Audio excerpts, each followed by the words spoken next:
coming. This is the second part of our Parent Academy series. There's something in late May, I think it May is. 15th. We're going to introduce ourselves to you just to get a sense of who we are and how we can help you with this topic tonight. We have name tags up here. My name is Drew Krause. I'm the principal of Ridge High School. And I just want to say welcome to everybody. We have a panel. We have our assistant superintendent for curriculum here, our guidance director, and a panel of supervisors and teachers here, all for you folks. So we'll introduce ourselves and then we'll get the evening started. So as I said, my name is Kristen Fox. I'm the assistant superintendent of curriculum and instruction. I'm Dave Hunter. I'm the English language supervisor. And Ray Fields, I'm the social studies supervisor.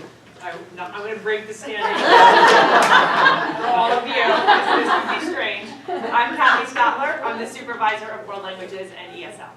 I'm Jessica Simetri. I'm a science teacher at the high school. And I'm Ray Schnell, and I'm a science teacher at Ridge High School.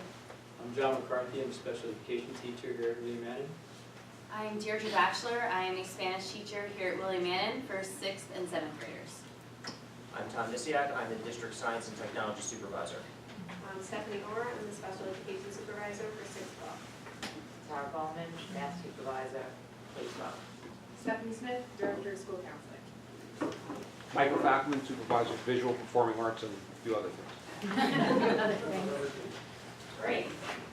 So now we want to get to know you a little bit. We're really happy that so many of you came out. We really are hoping to start some conversations around some of these, some very important topics that we all care about. So we're going to try to get to know you a little bit so that we have a really good dialogue tonight. So it's very ironic that now I'm standing.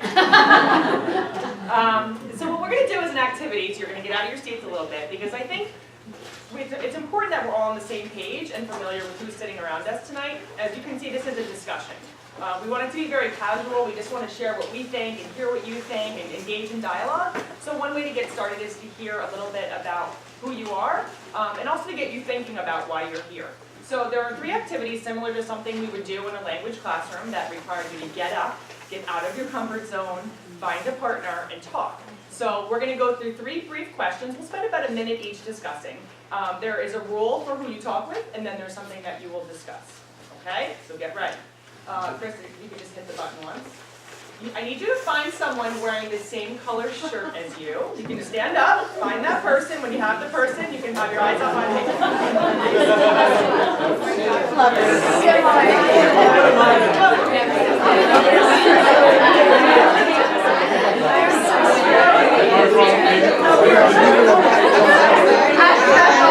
We have each other. Okay, if you're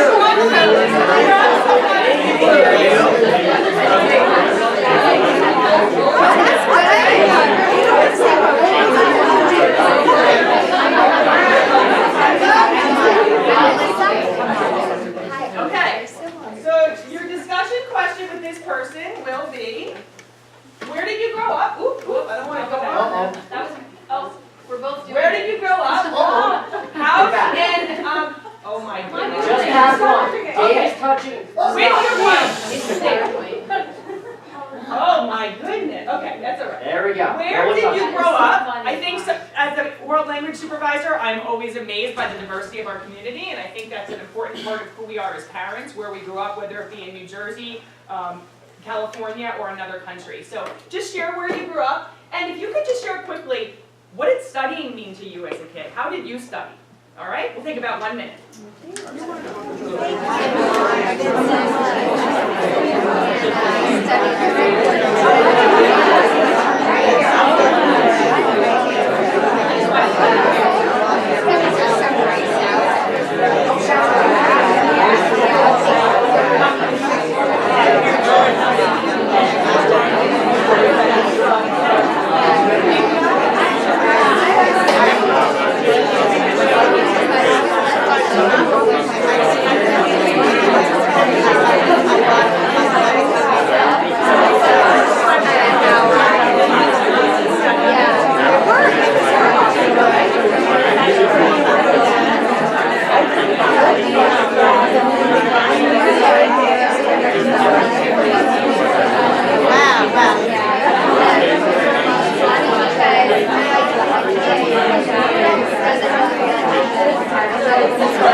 randomly call in some students and say, tell me about your partner, tell me what you learned. We're going to save that for the end, just for some of the highlights. But let's go on to our next question. So I would like you to find someone with a similar hairstyle to you.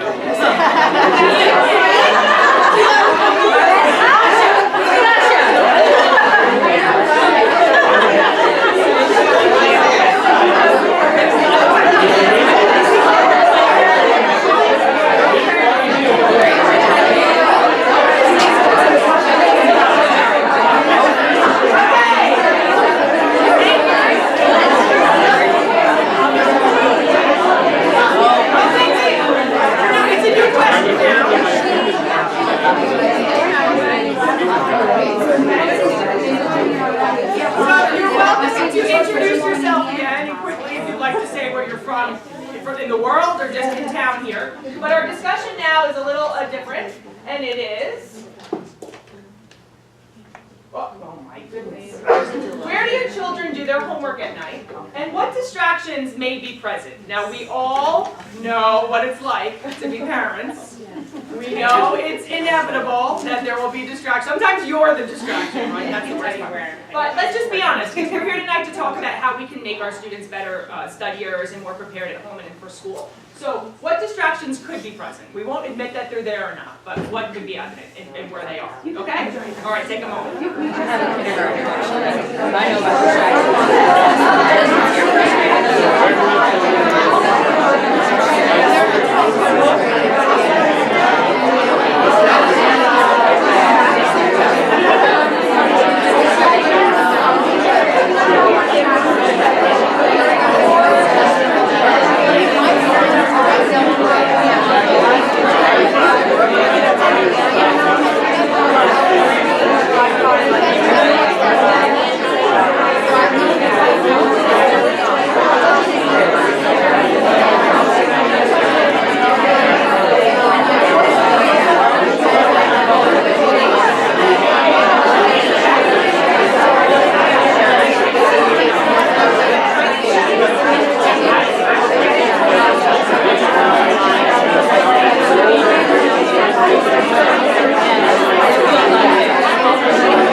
So the last one is just going to be find someone you don't know. So this is easy. So let's move to a new partner.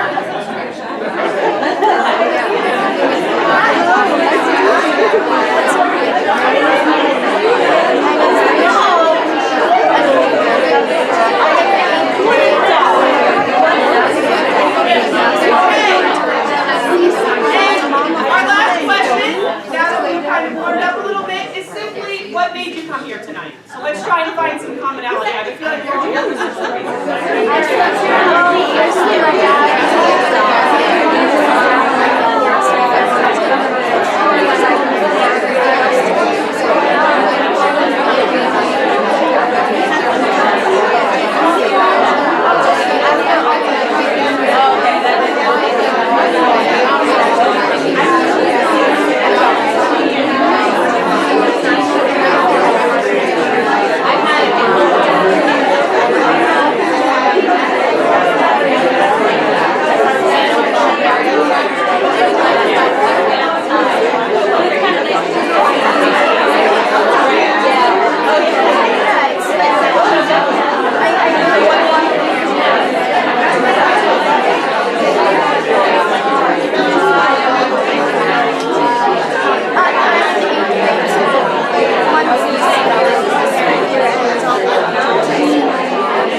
for being so engaged and really taking this seriously. Everyone can just have a seat, and then we'll share out some of our thoughts.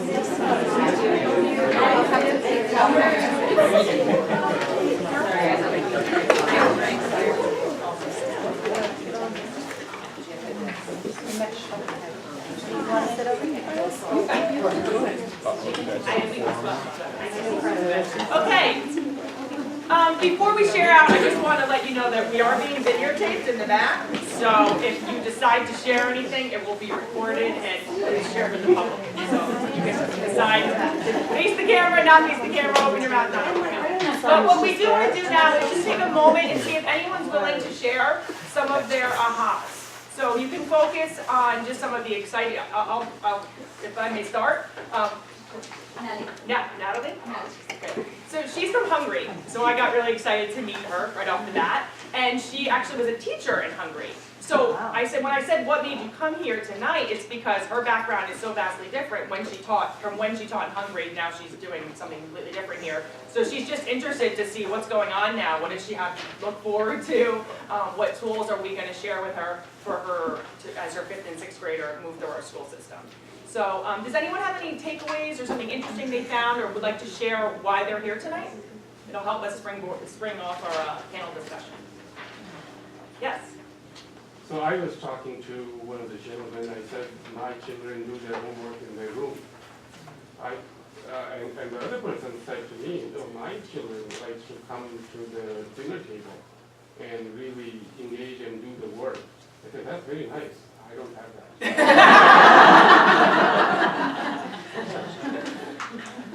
Anyone want to comment? Well, I guess I can kind of comment on that. My daughter prefers to do her homework at the dinner table as well. But what we were talking about is that we find that she's distracted by everything. So even if someone's having a conversation that does not involve her, well, she's going to get her 5th stuck in that. And next thing we know, 15 minutes later, she's done 2 problems. What did you want to say? I would like to defend myself because So I brought my daughter a hook that's okay. She should be So I like to do it in my room because I can like stay focused and not get distracted. Because like there's the kitchen where my mom's cooking, and then my dad's over there watching TV or something, and then like all the noise, it's like I can't work. It's like in my own room, I'm focused, like I'm in my zone and I can do my work. Can I just get I want to get a sense of the constitution of this group. How many parents here only have children that are in elementary school, by show of hands? Okay, how about only in middle school? Or below? Okay, how about only high school?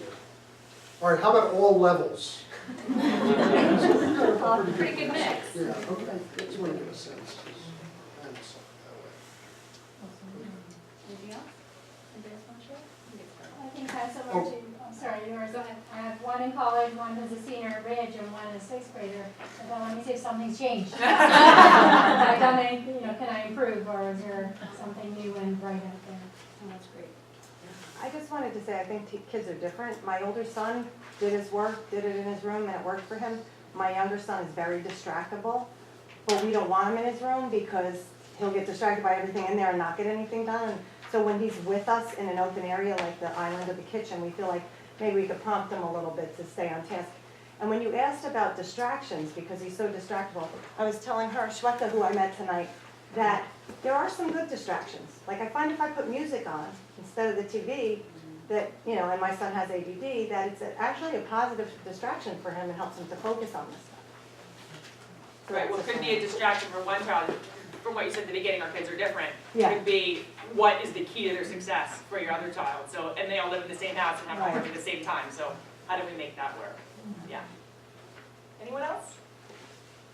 Oh, yes. I have a junior, a sophomore, and a 6th grader. And my high school kids, I never see once they get home. They're in their room studying, and I never see them until I call for dinner. Sometimes then I don't even get a response. So there's so much to be done for them, because they also do an after-school sport, that I don't see my children until they come for breakfast. And, all right, tuck them in, still. And then my sixth grader is so distracted, we've tried at the table, in the room, and then I don't know, he's just one of those kids that just can't. After school, there's not enough movement at school, and I think he hasn't got all his jitters and all his words in. Have you ever heard that, when women have to get so many words in a day? When I stayed home with children, I felt that, I needed to get my words in. My husband would come home and I'd be like, trying to get all my words in. I feel like he needs to get his words in. I get a lot of stories from him, which is positive. Yeah. I know one day he'll get locked in the room too and I'll never see him.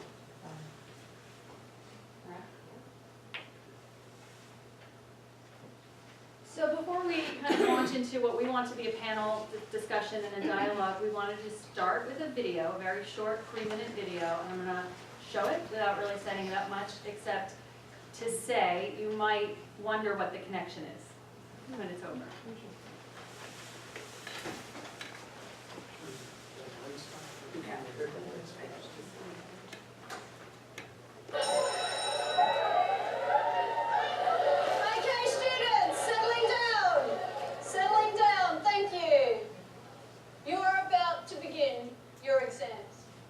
These exams are going to define you. The grades you get are going to determine which sixth form, which university, and which job you will be able to get into. These exams are exceedingly important, and I want you to take them seriously. These exams will determine what you become in life.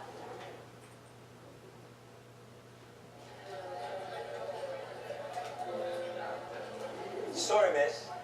This was a letter written by a head teacher in Singapore. I think it's really important for the teachers, your parents, and for you to hear. Dear parents, the exams of your children are to start soon. I know you're really anxious for your child to do well. But please do remember, amongst the students who will be sitting for their exams, there's an artist who doesn't need to understand math. There's an entrepreneur who doesn't care about history or English literature. There's a musician whose chemistry marks won't matter. There's a sports person whose physical fitness is more important than their grade in physics.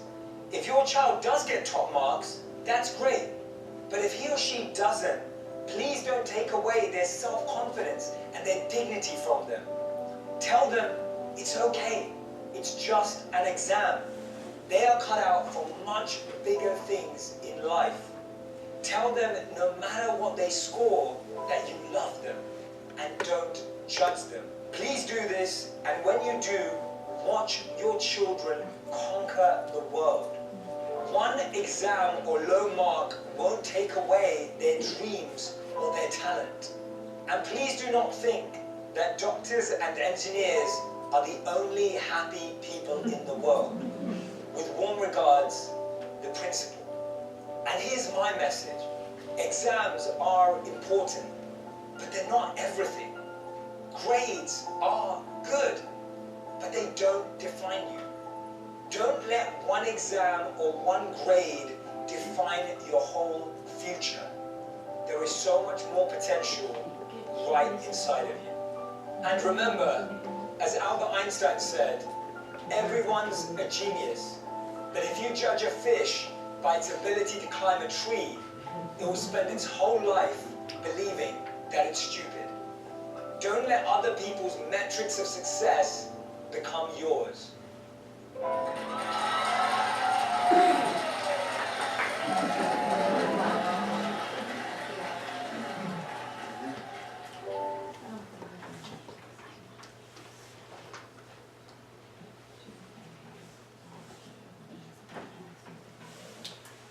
So, does anybody want to be brave and suggest why we might have chosen to start this conversation about study habits with that video? You see a connection? Why we want to start this dialogue with you? Every child is different, their capabilities and potentials are different. We do not want to keep the children into one box and say, hey, he needs to be good with this particular thing and not with art or not being creative. So we cannot put them into a box, but have them think outside the box as well. It's a great message. Anything else? Can I share something? Sure. I think that what we're all up here to say, and I hope you know that we feel this way, that we see every one of your children as somebody who's going to be our future doctor, or our future lawyer, or our future, the teacher of my children, or my neighbor, or just somebody who is driving a bus and might give me a smile one day. And I think that one of the things that I look at each of my students and I say to myself, how can I bring whatever potential that student has to be the best person forward in this day, and teach them how to continue bringing their best self forward. So if that means that their best self is getting a C, but learning from that C and improving the next day, then that's what is important to me. And that someday they can take those lessons, even if it's just say hello to your partner today and tell them something nice about themselves. It's a life lesson that's making that child a better person, especially at the middle school level. It's about learning how to be a good person as well as a decent student in whatever way you possibly can. And that's, I think all of us agree that that's what we want out of your children. And that video just told me, it kind of reiterated that I just want my students to be the best selves they can possibly be every day, and however I can help them do that is my job. At the end of the day, it's not about what grades I give or what grades they get. It's about their best selves and how I can bring them to be their best selves. Right, and so I know most of you aren't sitting here because all of your kids get straight A's all the time. Right? We're probably here to discuss the challenges that they have and how we can help them with those challenges and persevere through those challenges. But we see kids struggle, and sometimes the struggle is a good struggle, but sometimes they need the message that it doesn't define them, and they're not a failure because they weren't able to succeed in one content area or one subject. So that's the other part of the message for me, that we do see kids struggle a lot, and we want to help them through that in a way that's healthy, where they learn and they persevere. That's the other part of the message. So before we start the panel discussion, again, we just wanted to talk a little bit about kind of what the discussion should really be focused on. We want to collaborate with you. We want to hear from you what the struggles are so that we on our end can take that in and use that information to help students as well. And we want to share with you some of our knowledge and expertise about what we see in the classroom and what we know about teaching and learning that might help your students as well. But we really don't want to focus in, it's not really intended to focus in on a particular situation, the academic standing of your child in a particular area, or an individual teacher that you might be struggling with. We really want to keep it about learning and strategies so that it's positive and productive. So I just kind of wanted to say that at the outset. So, we struggled about wanting to present you with a lot of information, but we came to the conclusion that the best thing is to see what you want to talk about by having you ask us questions. And we prepared some things to go over with you, some of the handouts you picked up. Should it be related to one of your questions, we can go further on those, or anything else. So who has a question?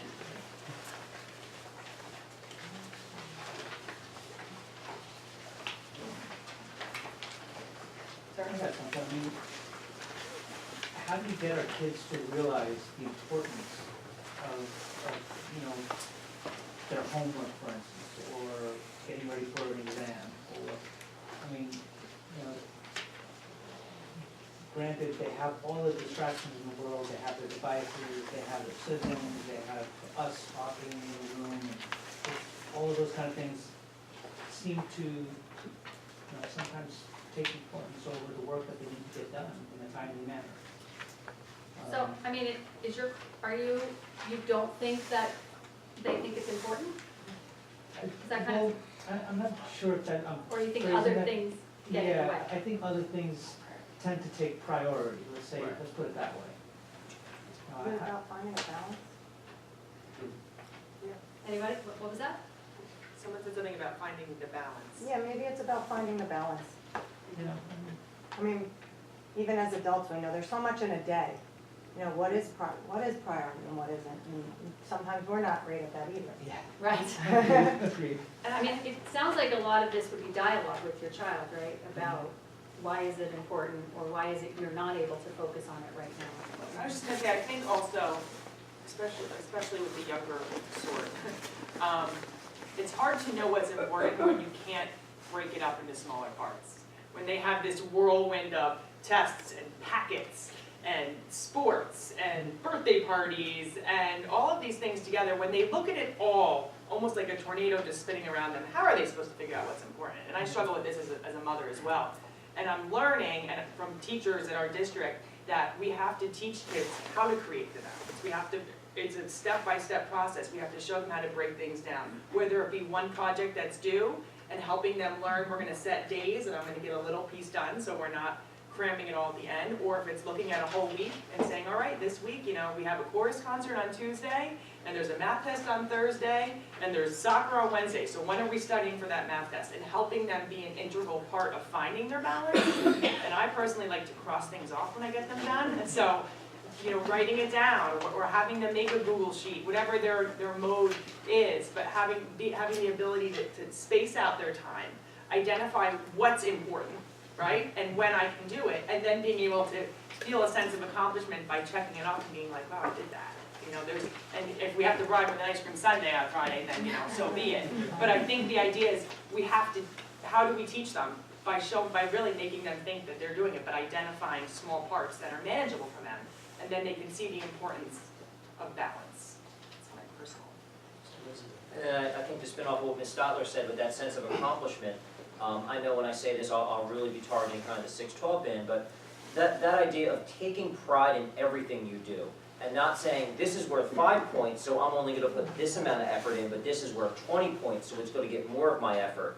And just kind of that value of, you always wanna put your best foot forward. You know, if the teacher assigned it, it was for a purpose, and it should get your best effort, regardless of where you think it's gonna be metric, you know, in a grade book. And I think that gets to something that really we struggle with.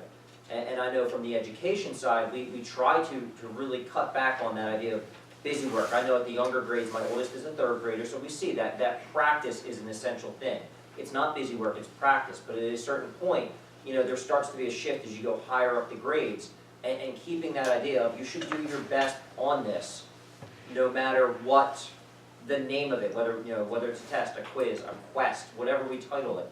I think that's a component there that we really have to emphasize. You know, I think as you know, children as well as we like to feel structure. We want to feel that our life is organized. And as teachers, we work on trying to show them how to organize, show them how to plan. I have a classroom of students, a smaller classroom of students, in an academic support setting. And I have them take control of their work. At the beginning of every week, they pick up a point sheet. And on the point sheet, they have to document everything that they've done with me, and then everything that they're going to be doing going forward. So they need to think and reflect upon, okay, what am I responsible for this week? What are my priorities? And they have to assign themselves points to kind of like focus on how much of that did I put forth? How much of that did I complete? And at the end of every day, I have a small discussion with them at the end of the period, and they'll let me know, okay, this is what I worked on, this is why I worked on it. They write it out, I sign it, they sign it, we both agree, all right, we just set a goal. It was a small goal, but we set a goal today, and we completed it. And you'll find that as time goes on, you know, they start to become more self-sufficient when it comes to things. Like, they start to learn how to plan on their own. They start to learn how to organize on their own. And then before you know it, they're doing it on their own. All right? But it does start with you, with us, you know, showing them how to organize and plan, showing them how to create structure in their lives. And I think once they feel that, it helps, it gives them a sense of comfort, you know, and it really brings down the anxiety level quite a bit. Something that we've talked about in my department, the world language department, is this big kind of overlapping idea of, well, how are you going to improve next marking period when we give them a reflection? I'm gonna study. Great. What does that mean? I'm 35 years old and I don't know what that, I didn't learn until college what that meant. So when they have this idea, because they hear us say, you need to study, you need to study, you need to study, it's almost like you have to sit down and say, okay, you're gonna study. Tell me what you're gonna do. Or show me what you did. And if that's going on Google Classroom and using review activities, great, at least you can see that they attempted to study. And from there, then you can kind of divulge and say, well, you studied by doing this, and you know what, that wasn't as successful this time. Maybe next time we should do this when you study. Try this activity, try this avenue, and it can kind of gauge you along with them of a better avenue and what better fits them, because they're still learning how to learn. And they will be doing that for a very long time, just like us. I still don't know really everything about learning, and I learned something new about myself and my students and what helps them learn too. So it changes all the time. If I can add also, I have sixth grade twins. And so when we talk about bounds, as came up before, listening to what some of the folks have been saying in front, for my wife and I, we're both educators, we've learned to make those limits for our children. We've learned to tell them, set the example for them, what's too much and what they might be able to handle, and then grow from there. I think it's okay to say no, and we've done that. Having twins, we were very structured. Had to be. Well, my wife had to be. I admit. So being structured, and that's kind of followed suit with them as they've gotten older. And they are two very, very different individuals. When we hear this one studies in their bedroom, this one studies in the kitchen, we've got them at the same time. And they're studying the same things. So trying to set that example, I believe our children look up to us. And so being able to find that balance through setting that example is what's helping us. At least we hope it is. Keep our fingers crossed. Because I wanted to be able to see you and saying that. So can I ask you, what is it that you worry that your child doesn't think is important? What do I think she doesn't think is important? Yeah, so your question was sort of how can I help her understand, that these are important things that she should be doing, studying or working hard or doing well in school. What is it that you worry she doesn't think is important? Well, I think that one of the things that she might struggle with is managing her focus and managing her time. So like all of us, she's got school, she's got homework, she's got activities, she's got her friends, she's got time that she's spending on social media already. And when I was a teenage girl, I promise you, my friends, what I was doing, that was way more important to me. Exactly. Right, so I think how many others of you worry that your kids haven't internalized the importance of learning? Right. No, and some of them may have internalized that grades are important. Yeah. Yes. Right. And there's a difference.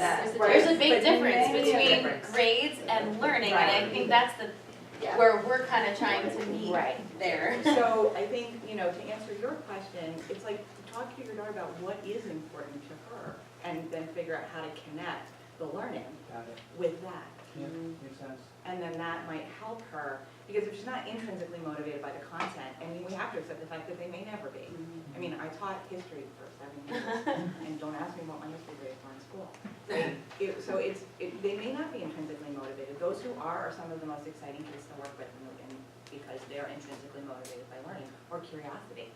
And those kids don't care about grades.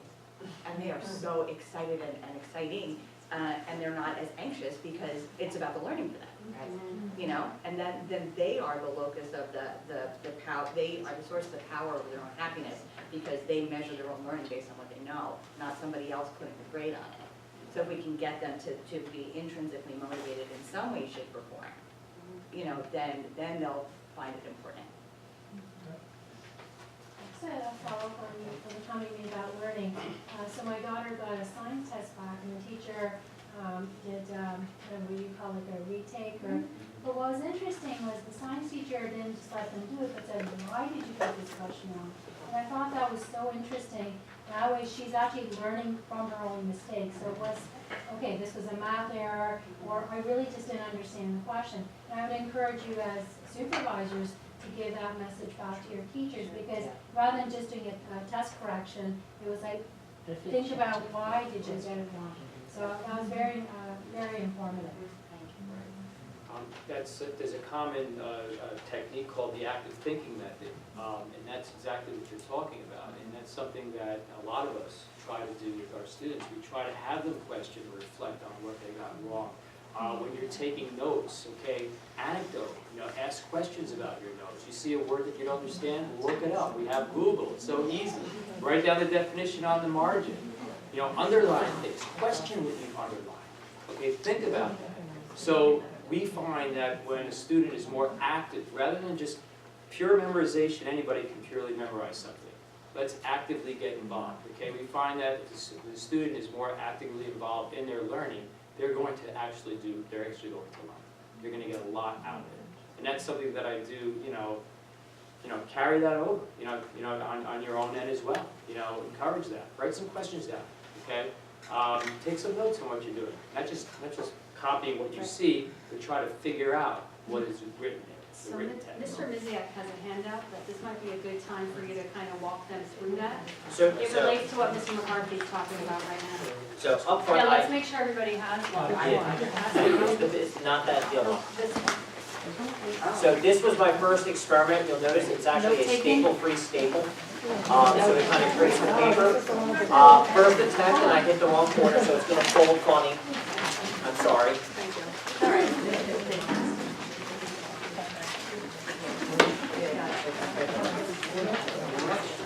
It's a packet. So, yes, it's a staple-free staple. So, in looking at that, please understand that the spirit of this is that different kids benefit from different levels of note-taking. You're not going to find this in somebody's cases somewhere. I arbitrarily deem them levels 1 through 4. And with a bachelor's degree in chemistry, I picked a chemistry example. It was my comfort zone to try to show and articulate the levels of note-taking there. But it's really about the extent to which students add on to what the teacher has put on the board or what they're taking out of the textbook.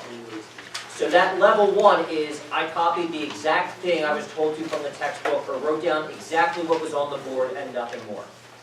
For some students, that is all it will take. And for others, it is not nearly enough. You can then see through the progressions, there's a level 2. A little bit of notes just to say, hey, this is where I got that piece of information from as a mental note. The theme here is that notes are for the individual. And that when an individual looks back at their notes, they should be able to use them as a guide to accomplish something in a similar, yet unfamiliar scenario. And that's the key there. Not doing the same exact problem again, but to say, hey, last time I saw this, I went through these steps because, so I see that I will do this, this, this, because. If notes are not getting you there, then where you are on that level is not the style you need to be at as an individual. And this is a really tough thing. We teach this K-12. And earlier on, there's a lot more scaffolding. There's a lot more, all right, everyone, I would like you to highlight this, or I would like you to put a star, or in this blank, please all write down. By the time they're getting to 10th, 11th, 12th grade, that prompting really isn't there, and we're looking for students who have gotten to this point on their own. Some get there faster than others. And that's kind of that knowing there's something, we're trying to help students get there. And that's where, our staff differentiates, but I think one of the things I want to kind of wrap up on is that idea of self-advocacy on that final slide, is that it's okay to ask a teacher, I'm sorry, can you say that again real quick? Can you repeat that? So many times we hear that students sat there because they were so busy trying to hear it that they didn't want to lose it while writing it down. Ask them to repeat it. Ask them to slow down for a moment. Our teachers, and I have 2 of my master teachers from my own department here, they will respond to what the students are giving them, but to sit there like this and pretend like everything is fine isn't giving them what they need. I really agree with what you said. I'm trying to to ask the questions, the right questions in the right moment, because I have a first grader and a fourth grader, but I have the feeling that they are all that shame to ask something. So how can we encourage them, or how maybe the teachers can encourage them to ask the right questions or to expose themselves?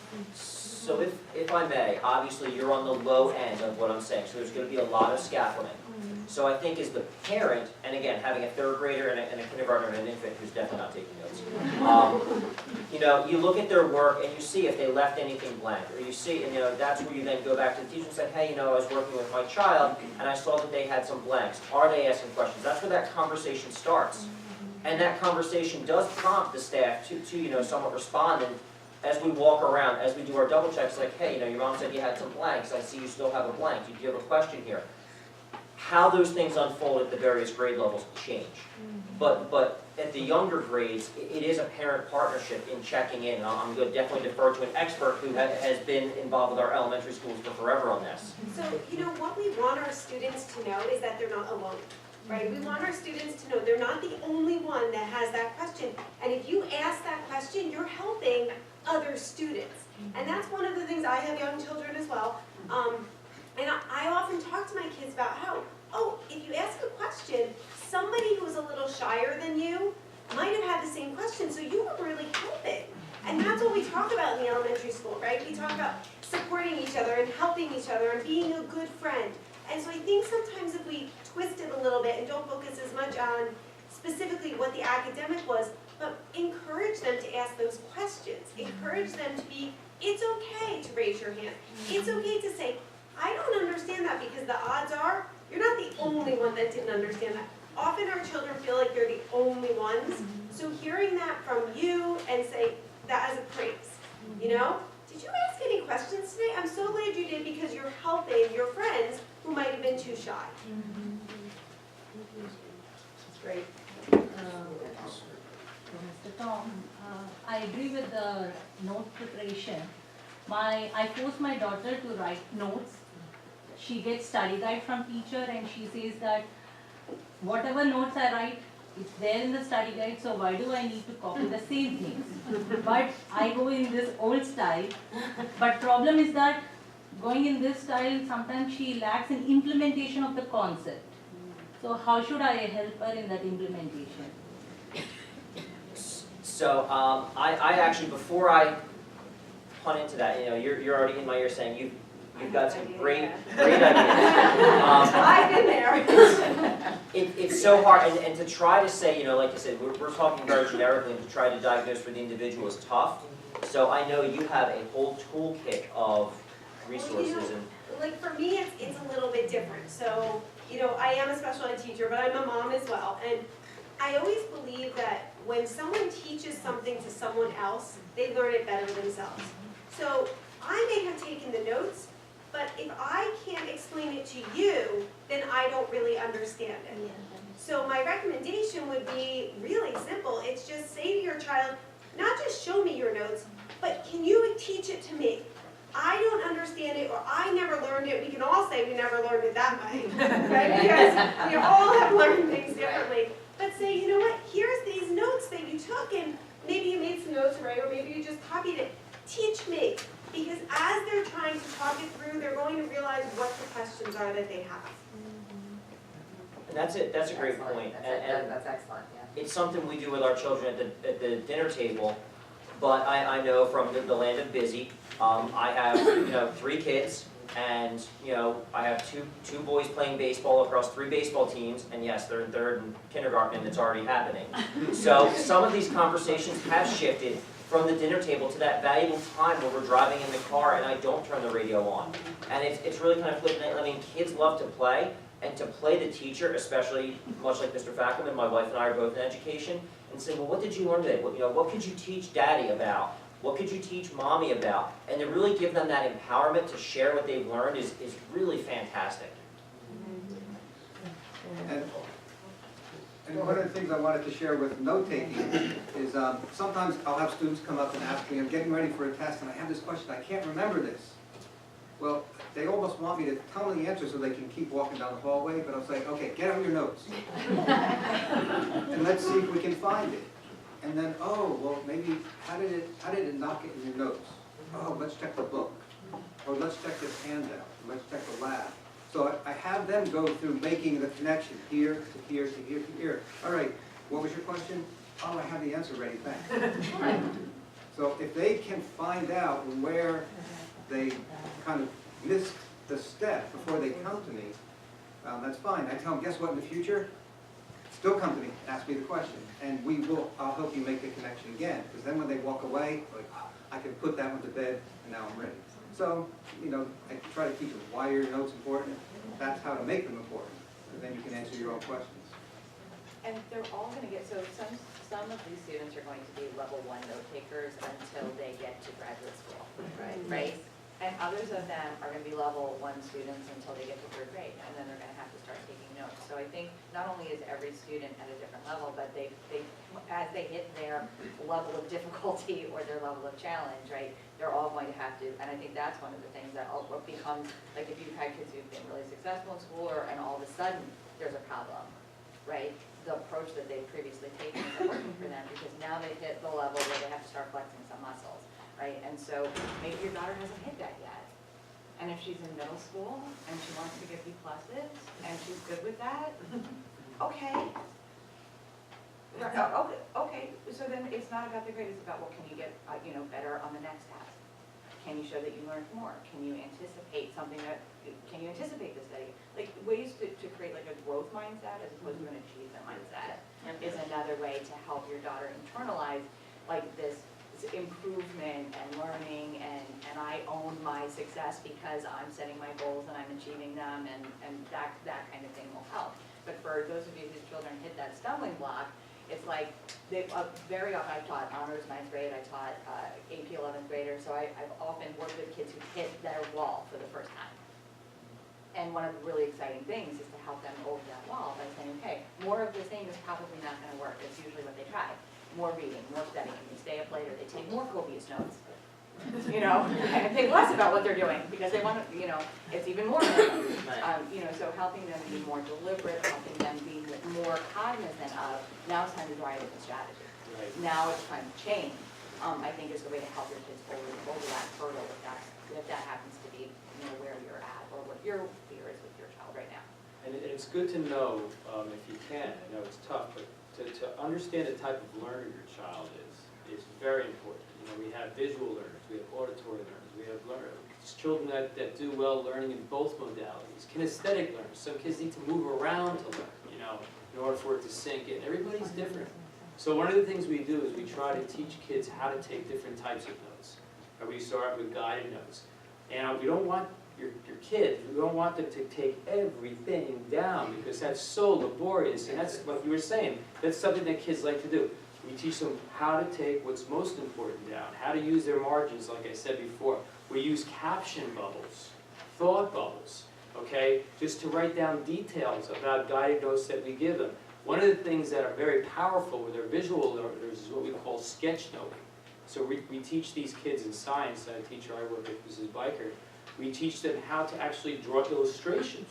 We have them use maybe a page or two from a science text, and now we're going to illustrate those concepts in pictures. What pictures come to your mind when you think of this? Draw those pictures. Add some words and some terms around them.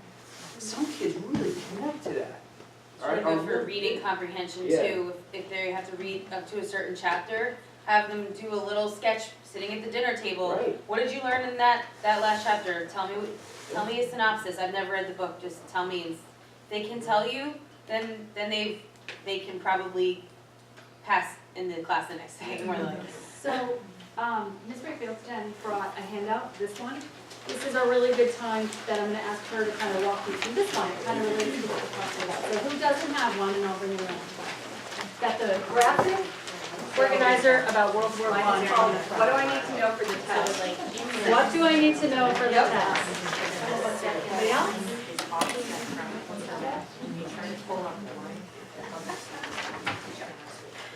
So, The social studies, I thought, this is where we start to see in middle school and then especially in high school, the unique challenge to social studies is it's a very content-heavy discipline, right? There's lots and lots and lots of information, and how do we, like the scaffolding starts to go away. So, those study guides become less and less and less specific until it's like a list of questions. What's on the test? What we did this week, like that's what's on the test. So how do you go back and figure out what we did this week? And how do you become how do we help the children become, again, owners of what they're learning and thinking about for themselves what's important, what do I have to go to, what do I have to select to? Especially as the volume of, like a lot of kids who are really successful in school have facile memories, right? And they're diligent and obedient. And they haven't had to flex a lot of muscle. And so then as they start to get into a level of content or a level of rigor that's beyond what's been successful for them before, right, they feel a little disempowered, right? And so these are some strategies to help kids take more power over how do I make sense of everything that I'm learning, how do I make decisions about what I need to learn, about how to be efficient in my learning, right? Some kids they just work more, they just do more and more and more and more and more. More is not necessarily better, right? Thinking more about what you're doing, the purpose behind what you're doing, asking more of those questions. And I love the point about, like even at the high school, it becomes cool to say, oh yeah, I didn't study for that, and then what'd you get on the test? I got a 98. Well, they probably studied like dogs, right? Or they didn't get a 98. But everybody's sitting there thinking, oh my God, they all got 98s but me, and none of them studied, right? And the reality is that's not true. And they become afraid to ask questions because they become afraid to out themselves as someone who doesn't know how to do it. So whether you're in 4th grade or 1st grade or 12th grade, if you are a smart person, if you have this question, I guarantee you 10 out of 50 didn't have this question. And once the first question gets asked, it like tonight, right? Took a while for that first hand to go up, but then what happened? Right, so thank you for asking. You helped all your friends. So I actually tried to segue to this sheet earlier because when Mr. Snell was talking, he nailed it. You look at the don'ts column. What do I need to know for the test? And I feel like that's such a common pitfall. That idea of, especially in technology, that instant gratification of text my friend, what was the answer number 13? Boom, nailed it. That lack of resilience and persistence, and really the modality there. Mr. Snell teaches freshmen, sophomores, and juniors in our biomedical program. He has seniors in AP Environmental. He kind of runs the gamut at the high school. And going through that motion of actually, wait a minute, like instead of just being provided with this information, where can I find it? How do I build that? Because that's the skill that, as Ms. Rayfield says, as they move further up the ladder and when they hit that challenge, you've built that skill set to get beyond that challenge. Versus if all the way through it's, wow, I don't know how to do number 5, text, answer, text, answer. We live in an age where it's even easier. I take a picture and now I send my friend every answer to the entire math worksheet. And okay, I'll figure this out for the test later, but tonight was really busy because I had 2 baseball games and it's tough. And it does come back to the parents having to be a part of that process and really kind of looking at what type of study environment works for your child and maintaining that environment and helping them build that resilience. So, I love that you're all talking about taking notes because I swear I haven't seen one note ever. I see study guides being filled out the day before the test. I see Googling, tons of Googling. I hear, I cannot do my homework without my phone. And I know it's all BS, I know it is, but I'm glad to see that, and they don't know how to use textbooks. Because I love textbooks, I'm not a fan of Googling, because I don't think you learn anything, I think it's just, you type, what is this? Like convenience makes you stupid. And I feel like every new convenience just makes you dumber, because it makes you have to remember less, so I personally think taking notes is great because you remember. Even if you took notes and then typed it again, they say you're learning much better. And I'm glad to see that it's encouraging them to take notes because. And then You know, I try to tell my kids, my daughter will be like, I don't know what this is. I go, what chapter are you on? Go look in your book. How do I do that? I'm like, oh, it's called an index.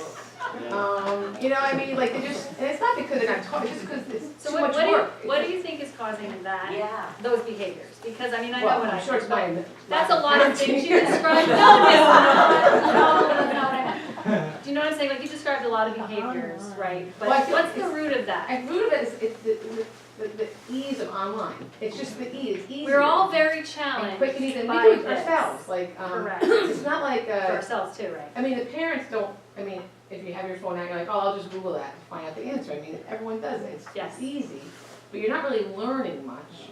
And so I worry that they're just like, you're doing a study guide, you're Googling, or even my daughter was doing like she was studying, but it was like a little game online to study. Kahoot or whatever, not, well, they're older, like in high school, I mean, it's just like. They use them in school. Whatever, I don't know what it is. Quizlet, I go, what are you doing? I'm Quizlet. thrilled. Quizlet. I go, what are you doing? She'll go, saying, I go, really, you're not, you're playing a game. I get it is studying a little bit, but I feel like it's not, I don't No, know. I definitely, I don't know if you guys have the same thing, I mean, I do think that this is a challenge that we're all facing on both sides. Yeah. And that we can't give you solutions to that right now, other than to say, like, that's kind of the point of this partnership, right? To know that I mean, there's studies coming out every day about the impact of reading online versus reading a book. I just saw one this week. And so we don't know the long-term effects of these changes, and we're dealing with them in the classroom, and you're dealing with them at home. And I just think it's a valid point, and we all need to combat it by encouraging them to do all of these things. Right, I mean, I think along the way, and know that we are doing them on this end, not we aren't doing them because they said we're not doing them. Well, Because say that. it's easier to Google it. It's 100 times easier, I mean. Do you guys want to add anything? Or- I mean, for me, translators could be the end of my entire life passion. Google Teacher, we're gonna have to find something else to do. But I'll always know when they use Google Translate. Yeah. I'll always know, And every you know, time. I can equate it to the calculator. I'm Yeah. sure 40 years ago, math teachers were freaking out when everyone was getting calculators, you know? And I think it goes back to that key word at the beginning is balance, is that what I'm saying with my teachers is we're trying to teach them how to use these tools, but I'm actually seeing, in world language, we're trying to use less technology, at least for assessments, because we don't think they're bad kids trying to look things up. It's just, why not look it up? It's right there. Why not just Google Translate? It's right there. But we have Or that they want to be so impressive. Yeah, they want to They do want things that are to above show what we you taught so them. much of what they know that they're just going way beyond what Yeah. they're capable of doing at this point, and we know it, but they don't realize that we know. So we're trying, I think, and I see it in Deidre's class, there's very you have Deidre in his bachelor, for Spanish, you probably see very little homework. Because it's so easy for them to go home and translate, especially at 6th and 7th grade where they know so little, they get frustrated, I'm just gonna look it up, and then they're not learning. So we're actually trying, like you said, we're learning every day as teachers how to navigate the balance between technology and what's accessible to them, and what we can do in the classroom to actually help them learn, and then in between there, we're trying to teach them how to use it appropriately, and we're all learning together because they're coming to us with tools that we don't even know about, Right. and sometimes they're amazing, so we want to use them. Yeah. But it's hard, and things are just changing so quickly that we just have to find the balance. And then I have another story about note-taking.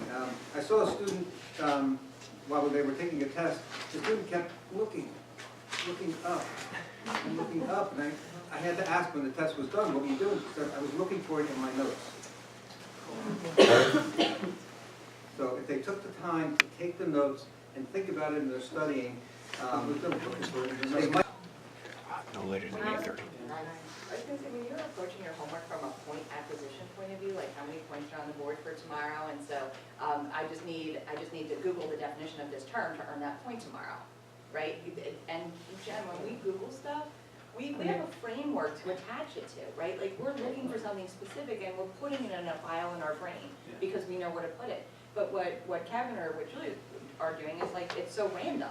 Because they're just getting, it's like this word and that word and that word, and so they're not creating any kind of retrieval paths, like what Ray is talking about, where she created retrieval paths by taking notes and thinking about how those notes were organized, so that she could find them in her mental file cabinet, right? So again, if we think about the goal of this is not to accumulate points, because we're not measuring our humanity as a fraction. right? Human beings are not fractions. So human beings have the capacity to learn and to think and to reason. And if we approach thinking about what we're doing at night in those terms, then we're gonna, I think, make more progress with our children in terms of their habits and their approaches as well. Well, I was gonna add on to that. In terms of studying, and I think what would be helpful with student studying is not necessarily like when you go through study guides, and students, at least when I put together study guides, they are types of questions that I think will elicit the thinking and the concepts that students will need to use in order to apply for a particular test. But I know that when students come in and ask questions and they're very focused on exactly how to do this specific problem, it shows me that how they are focused on answering these questions is, what do I need to do to get a good grade on the test? And if the focus is for studying, what do I need to cover so that I can do well on a test? Then you realize that their focus, like we were talking about before, is not about learning, and that's why I think, like, hey, what can you teach me about today, or can you explain this to me? And it's more of a, what did you learn, instead of, hey, can you, to use his chemistry, like, can you balance a particular equation? Can you, do this particular problem? And I know, at least at the level of science that I teach honors and AP physics, that we've really started to deviate from what people would normally think of in terms of a physics course of, here's a math problem, do the math problem, regurgitate the answer, because what I had found as a teacher is kids can do all of the math, and then you ask them a concept about what that mathematical model is modeling, and they don't understand when they do the math what it actually represents. So I think in terms of how do you help a student study, I think making sure that if they're focusing on just, let me get through these problems and let me, I know the answer to this question, I'm good for the test, they're not good for the test, because you're not gonna see a regurgitated answer. From a teacher's perspective, this question is assessing a particular concept, and we're gonna see if that student, our tests are just more assessments of have we gotten the students to understand that concept or apply that concept. The application, I was just gonna say, we're trying to move more towards an application-based learning style in middle school, and I gotta, kids are struggling because they're not used to it. But when you think about it, what does it promote? It promotes life learners. That's what we do. All of us want to create life learners. We want to create children that, when they are adults, know how to problem solve. And that is the biggest thing. And in order to know how to problem solve, you have to know how to apply the knowledge to new and different situations.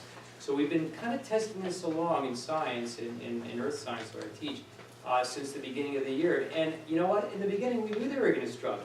They did struggle. They didn't quite like what they saw. But then as they evolved and they started getting used to the process, they were able to take similar graphs and create, an understanding of what they were looking for in different scenarios, using other approaches.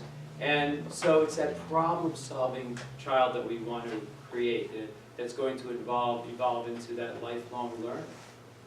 So that's what we should really start to be focusing more on. And I just want to add with study guides and everything you're saying, even in the math world, it's not about understanding it day one, first test, marking period one. It's a growth. And it might take a full marking period for all of a sudden the concepts that maybe you were struggling with in the beginning, now all of a sudden makes sense because you understand and you can connect it. Not that you were just regurgitating, what is it, cram and purge? I like that, yeah, cram and purge, which is a huge thing. I was taught in the middle school for over 25 years. And that cramming and purging gets a lot of kids A's. Does not get kids getting A's in physics later on. I'm sorry, and I know when I follow them through. So, and that is that study guide mentality. I know even myself, when I created study guides, a big issue was, well, that question was on the study guide, but it wasn't on the test. Or, these 3 questions were on the test, it wasn't on the study guide, and then I started being very transparent. I created a study guide for 70%, that's a C, that's average. So if you can do that, that means you got your C. Now, can you start applying to that next level? But I do think, I do hate to say it though, I do feel like that study guide became a huge thing in this district. And it's a crutch. And I'm proud that a lot of the teachers now are pulling away from that. Because that just sets those, it makes it easier for the child to say, I got everything right on the study guide, so I'm good for the test. Then you take the test, you're not successful, all of a sudden, there's a disconnect. Well, the disconnect is, you didn't learn it. What we do is we warn them, it's not all gonna be on the study guide, okay? And what we like to do is we put up on the front board the notes that they should also be looking at. Okay, this is what you were responsible for doing in this unit. You should have had this done, you should have had this done, you should have this done, okay? You gotta look that over. Use your resources. It's like you said, it's not all about the study guide. And to go back with the note-taking in math, there is note-taking, but a big part of note-taking is self-assessing. And so in math, which is different than other content areas, answers are there. Answers are online, answer keys are there. And the student who actually goes, got this wrong, erased, put the right answer, as opposed to the student, wait a minute, how did I get that wrong? Puts a Post-it down, redoes the problem. Wait a minute, I've made that same mistake 4 times, I keep forgetting to distribute the negative. That's the kid that's actually growing. That might not be the A student, again, because there really is, and I've been teaching a long time. Quite often in middle school, the A students, again, are not the ones that can do the high level math. They were just the ones that were able to cram and purge information and do procedure to get the answer. But the understanding of how to get there wasn't. And they did their homework for the 1 point thing. Right, And, oh, good, you've got a definition, you got a point, but at some point you're also floating. That's the danger of that, is that you don't want to float the grades either, but those are the kids that might need the points too. Yes, so as you said that, probably only put 70% into the study guide, what they need to know. And maybe you put on the board the other 30% that they need to learn. How can the parents help them to get ready for the other 30%? What are guides to know what they need to know? Well, I can say specifically with the math, when I say that, it's like, so if there's a question about a parabola, progressing a parabola. So on the study guide, that might be the question of the parabola, but then the test, there might be another question on the test that's a word problem that they then have to understand why, or maybe do some factoring, or use other skills that build. So often there'll be other questions on the test that will take a couple, 2 or 3 questions, a couple of concepts, and put them together. But the kids have to think. They have to actually think about how to answer, not say, oh, I solved this question because it's like this other question. So I think what she was saying is not that there's only 70% on the study guide and they have to figure out the other 30% on their own. She's saying that they have to take the 70% and apply it to like real world problems or other examples using the same skills from that 70%. It's like So prove kind you of understand applying what it the study to guide further has. concepts, to deepen that, to deepen their understanding or show that they're deepened understanding of that concept. And I think that's a process. Again, you're not gonna see that 70-30 split in first grade. Like, you know, it's, so there's a scaffolding there. So as you spin all the way back to that awesome thing that Stephanie Moore said, that, you know, you play that game and you have the kids teach you back. Like, that's the younger phases where it starts. And that teaching me back is where they're building those connections earlier on. And Ms. Rayfield used an amazing term that I'm not gonna, it's about building the brain synapses, the retrieval pathways. So, forgive me. But, so that's the earliest stages of building that, so that as they progress up that ladder, as they approach that 70-30 split, you know, analogy, they've already built those pathways, and they're already able, as they're doing it on their own, to say, oh, this is like that thing, so I'm gonna take this, and as Mr. Snell said, like, I'm gonna go to this other piece of information that I have where I've used it before, and I'm gonna apply it to this scenario to pull it all together. And that's where those pitfalls come in, of those crutches, of that, my friend sent me the answer to this, so I never built that retrieval pathway. Or I copied this from my friend because Well, the answers are there for the kids to use Right, and if they're not making those corrections and actually thinking, why do I keep getting this wrong? I gave back an assessment yesterday to my students because we're working on a project that's the same, basically the same stuff, except they're applying it about themselves now. And I had to explain to them, you have to do the corrections from your assessment because you don't want to make those same mistakes in your project again and lose points again. You know, fool me once, shame on you, fool me twice.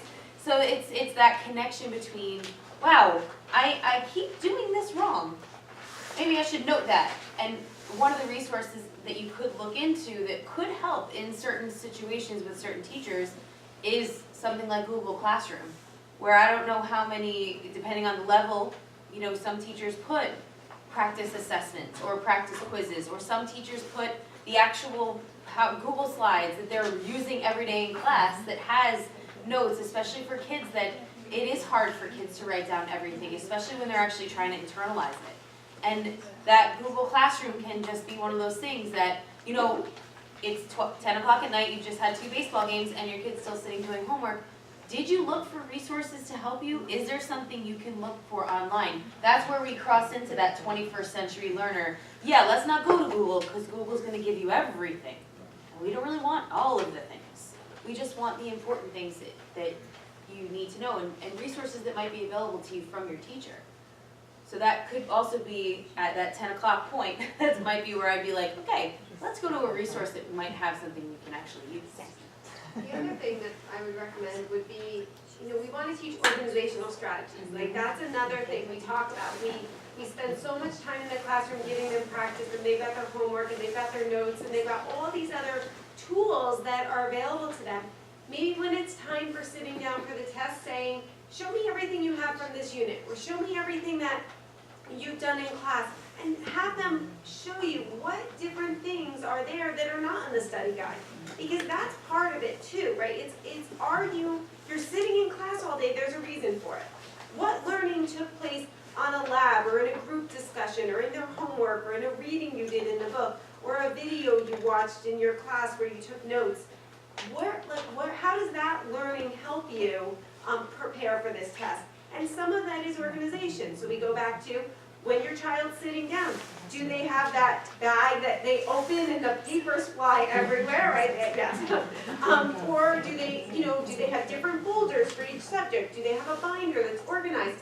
And maybe every couple weeks just stopping and saying, how are you organizing yourself?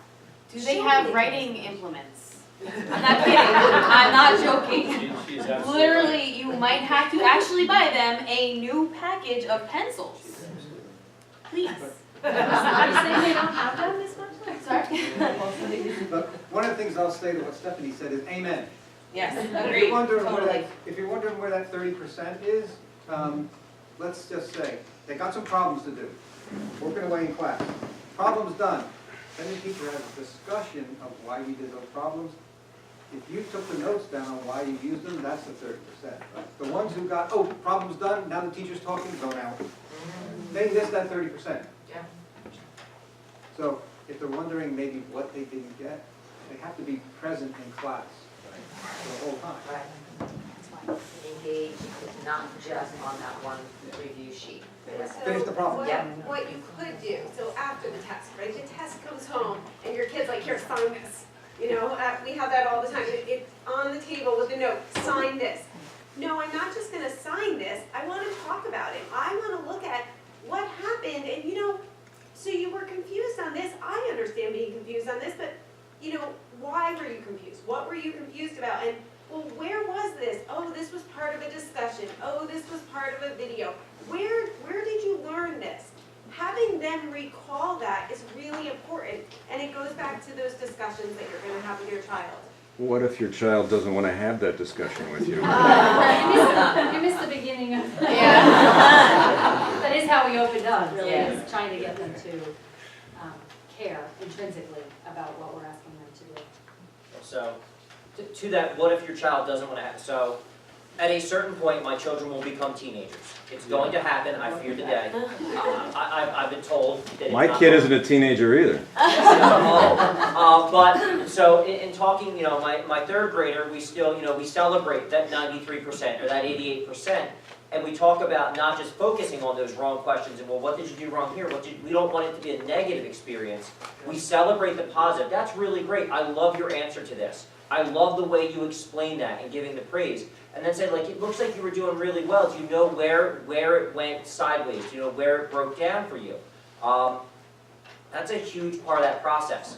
One day, when they are ready, and they all get ready at their own level, I forget which one member of my cohort said for them it wasn't until grad school. For some, it might, my third grader is an old soul. It's probably happening and I don't even know it.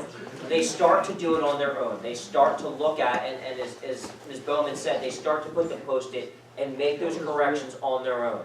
It's a process, and we as parents, it's scary, but we have to know, when to take those training wheels off.